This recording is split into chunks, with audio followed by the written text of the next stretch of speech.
দেখুন এই যে আর একটা হয়ে গেল।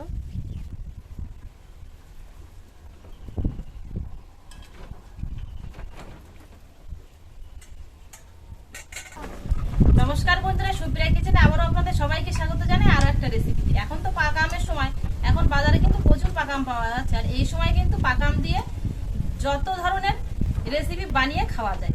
আজকে আমি পাকা আম নিয়েছি আর তার সঙ্গে দুধ নিয়েছি। আজকে পাকা আম দিয়ে রসগোল্লা বানাবো। তো প্লিজ বন্ধুরা, আপনারা পুরো ভিডিওটা প্রথম থেকে শেষ পর্যন্ত দেখবেন, আশা করছি আপনাদের ভালো লাগবে। আর সঙ্গে দেখুন আজকে আমার একটা ছোট্ট ননদ আছে, ও আর আমি দুজনে মিলেই বানাবো। ও আজকে আমার সাহায্য করবে, দেখি কিরকম বলছে। আমি তো সাহায্য করবো, দেখি। নাও, তুমি আম ছাড়াবা? ছাড়াতে লাগো। ছাড়িয়ে কিন্তু এতে ছেঁকে একেবারে ডলে নিতে হবে। তাহলে আমি দুধটা বসিয়ে দেই।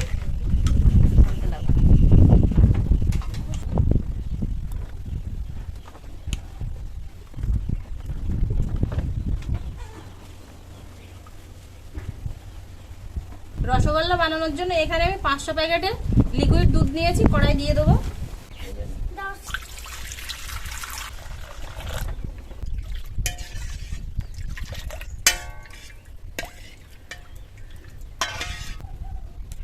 ছোট মানুষ রৌদ্রে গরমে আর বেশিক্ষণ থাকতে পারলো না, তাই চলে গেছে।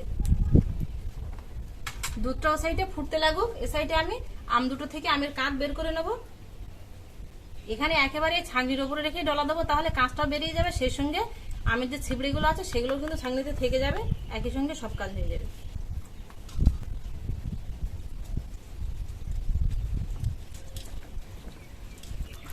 দেখুন একেবারে ছিবড়েগুলো কিন্তু দেখুন এই যে ছাঁকনির উপরে থেকে যাচ্ছে আর কাঁচগুলো নিচে পড়ে যাচ্ছে।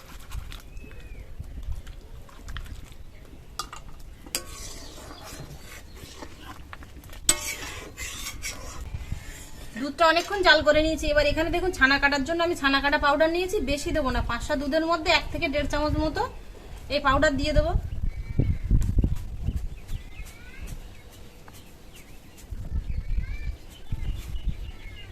আস্তে আস্তে দেখুন ছানা কেটে এরকম উপরে ভেসে উঠেছে ছানাগুলো সব। পুরোপুরি দুধটাই দেখুন এরকম ছানা কেটে গেছে। এবার নামিয়ে নেবো উনুন থেকে কড়াটা। একটা পাত্রের উপরে ছাঁকনি বসিয়ে দিয়ে একটা পরিষ্কার কাপড় পেতে দেবো।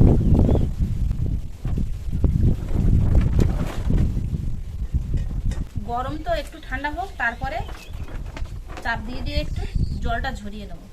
কড়াটা ধুয়ে আবার বসিয়ে দিয়ে আমের কাঁচটা জ্বালিয়ে নেবো কড়ার মধ্যে দিয়ে।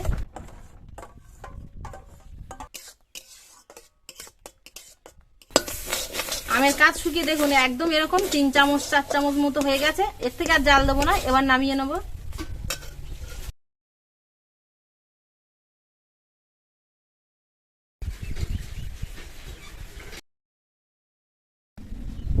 গ্রাম 500 দুধের প্যাকেটে কতটা আর ছানা হবে? 150-200 মতো এরকমই হবে।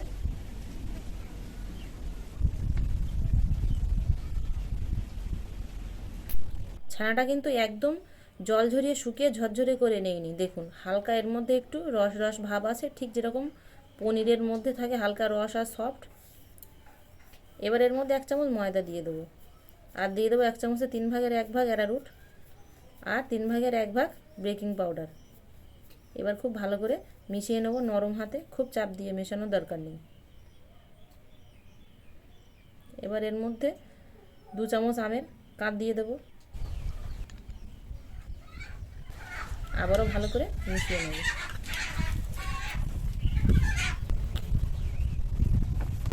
আমের কাঁচটা দিয়ে ছানাটা দেখুন ঠিক এরকমই নরম করে মাখিয়ে নিয়েছি। একদম কিন্তু শক্ত দলা হয়ে যায়নি, দেখুন ঠিক এরকমই নরম আছে। এবার হাতের মধ্যে একটু সাদা তেল লাগিয়ে নিয়ে গোল গোল করে নেব মিষ্টির আকারে।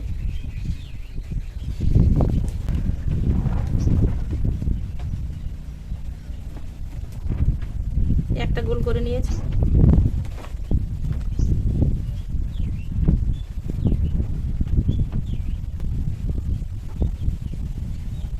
দেখুন এই যে আর একটা হয়ে গেল। মিষ্টিগুলো সব বানিয়ে নিয়েছি। দেখুন 2টো 4টে 6টা 8টা 10টা 11টা মিষ্টি হয়েছে। এবার মিষ্টিগুলো রসে দেওয়ার জন্য চিনির রসটা বানিয়ে নেব। 1.5 বাটি চিনি দিয়ে দেবো আর দিয়ে দেবো 3 বাটি জল,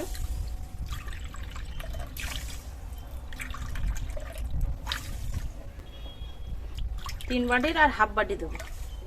দুটো এলাচের মুখ ফাটিয়ে দিয়ে দেবো।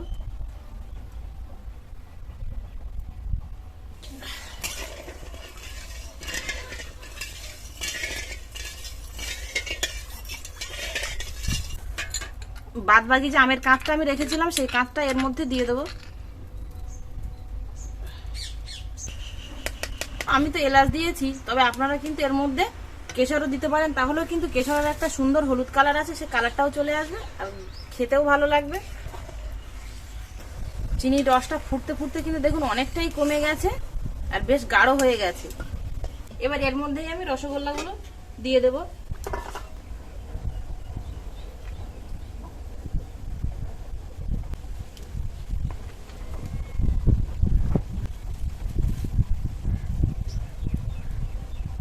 উনুনের জালটা কিন্তু জোরেই থাকবে, আস্তে রাখবো না।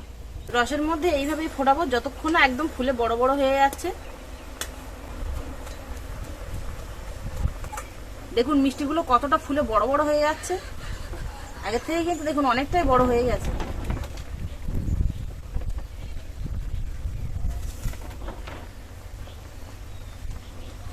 দেখুন কতটা বড় বড় হয়ে গেছে।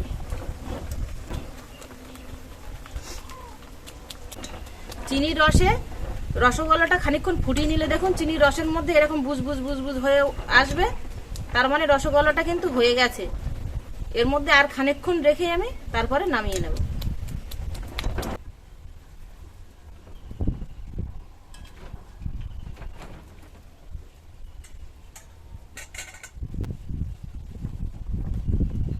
রসগোল্লাগুলো আমি এরকম ছোট ছোট দলা করেছিলাম, নইলে সবার তো পোলাতে পারবো না। দেখুন ফুলে ঠিক এরকম বড় বড় হয়ে গেছে।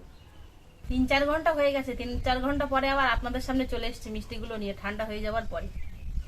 আমার সাথে আমার এক ননদ ছিল, সে তো নেই, সে বাড়ি চলে গেছে চান করতে। ওর জন্য আবার আমার গুছিয়ে রেখে দিতে হবে, ওকে দিয়ে আসতে হবে, আর না হয় ডাকতে হবে পরে খাওয়ার জন্য। তো এখন আমি আপনাদের খেয়ে দেখাবো যে মিষ্টিগুলো কতটা সুন্দর হয়েছে।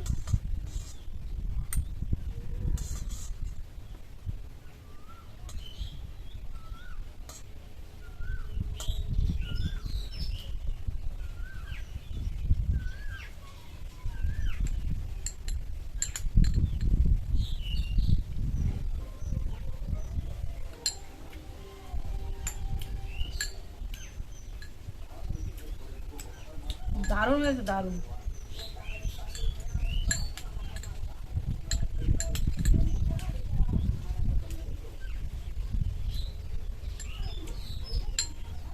তো বন্ধুরা আমার এই পাকা আমের রসগোল্লা কেমন হলো অবশ্যই কিন্তু আপনারা কমেন্টে জানাবেন। আর যদি ভালো লাগে তাহলে প্লিজ প্লিজ বন্ধুরা আপনাদের বন্ধুদের কাছে প্রচুর প্রচুর শেয়ার করবেন। আর আমার পরবর্তী ভিডিও সবার প্রথমে দেখার জন্য পাশে থাকা বেল আইকনটি ক্লিক করে দেবেন। এতক্ষণ আমাদের সঙ্গে থাকার জন্য আপনাদের অনেক অনেক ধন্যবাদ। আবারও দেখা হচ্ছে আপনাদের সাথে পরে নতুন কোনো রেসিপিতে। ততক্ষণ আপনারা সবাই ভালো থাকবেন, সুস্থ থাকবেন।